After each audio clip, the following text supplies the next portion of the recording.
دنیا میں کچھ ایسے مناظر ہوتے ہیں جو آنکھوں سے نہیں بلکہ دل سے دیکھے جاتے ہیں۔ یہ بچہ نابینا ہے، عمر تقریباً 10 سے 12 سال، مگر اس کے دل کی آنکھیں روشن ہیں۔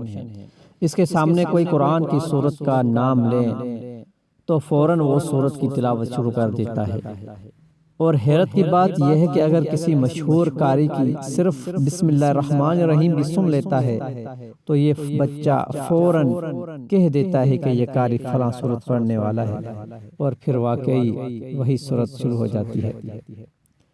یہ نہ آنکھوں کا کمال ہے نہ حافظے کا جادو، یہ قرآن سے تعلق کی برکت ہے، یہ اس رب کا کرم ہے جس نے فرمایا وَلَقَدْ يَسَّرْنَا الْقُرْآنَ لِلذِّكْرِ۔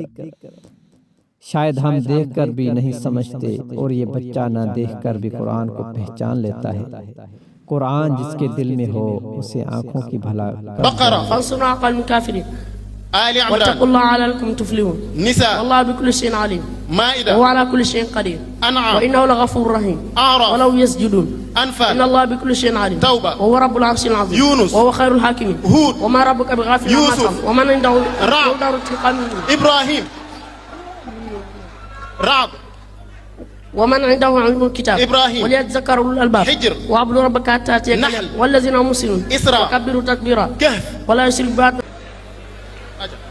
بسم الله الرحمن أنعم سورة الأنعام. نينا سورة الأنعام لا سورة الأنعام بنا آية لا تنبله. الحمد لله الذي خلق السماوات والأرض. ما شاء الله ديقول لهم بخم نولا تنبله. الحمد لله الذي